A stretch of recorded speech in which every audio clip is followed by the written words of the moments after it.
College Classic? Did you say college classic campuses? Well, sure you did. And I want to share with you something about the last days and the events of the last days and the things that we may or may not want to look forward to in the last days. In the last days, we'll come to find that diversity will be ignited all across the globe.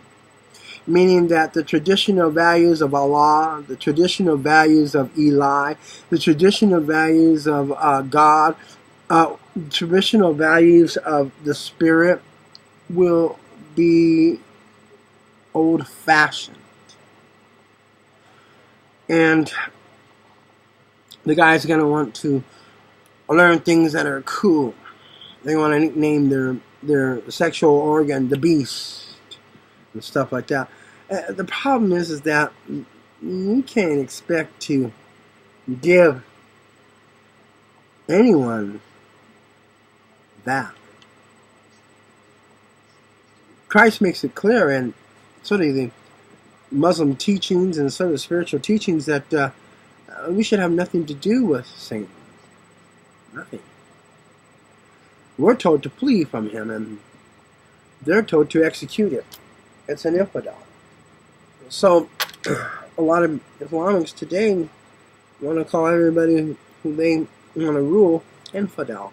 They don't worship Allah. So they say, devil worshiper. So you devil worshiper. That has nothing to do with what Allah or Muhammad was trying to tell you or teaching you. And at all. You made that up.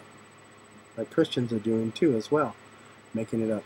But the witchcraft part is what gets me. In the book of Samuel, you see the witches get so very productive that one witch is even capable of waking up the prophet Samuel himself from his sleep.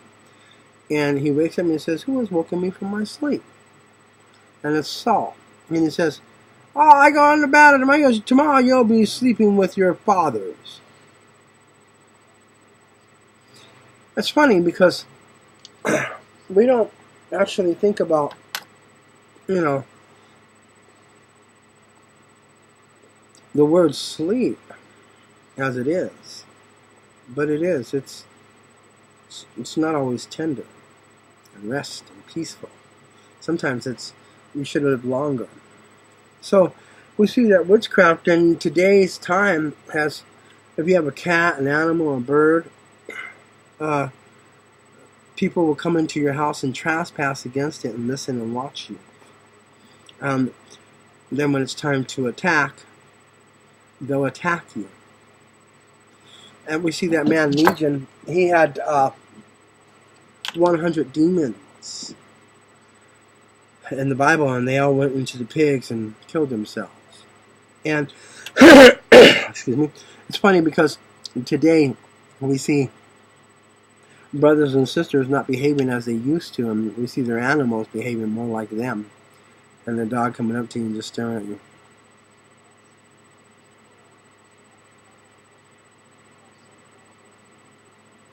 You're like, "Excuse me, your animal's acting kind of weird." "Oh, go on!" You see them smack the heck out of their dog like you never seen them do before. That's just a little too hard. I don't mind you smacking your animal, but not that hard around me. And then the dog come back and look behind them and look at you. And you say to yourself, "I didn't know better. That dog's trying to talk to me." And then the animal will do something really strange that only you and the guy sitting next to you know. The animal will walk over to you and bring you the hidden dope sack that you and him use, or the papers you and him roll, or a sock that you and him use for something. And you look down at the sock and say, "What would you find that out?" An animal's trying to tell you that he's still alive, he still exists. It's kind of like What Dreams May Come, how Robin Williams kept trying to tell his wife, "I still exist, I still exist. I'm watching you." Some people can't rest because they love their loved ones so much that they actually still are existing. somehow, some way. If they go into spiritual warfare against the devil. See, the Bible says in Revelation 12, there was war in heaven. Satan and his demons battled against Michael and his angels. And see, you didn't know it, but you were a saint. But you cannot rest because you're witnessing the devil in your flesh. So you go into the dog immediately where the devil was, where he attacked you from. And all you want to do is tell them how much you love them one last time and to worship Jesus Christ. Because sooner or later, you're not going to be here anymore.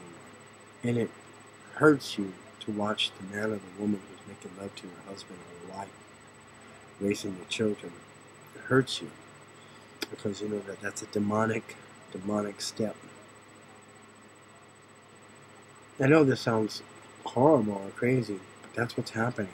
Some people are even using that to sell mothers and fathers and sisters and brothers into sexual slavery. They do a likeness, sex change or an identity change into somebody they love, and they sell it and make money off of it. And that's in Revelations 18.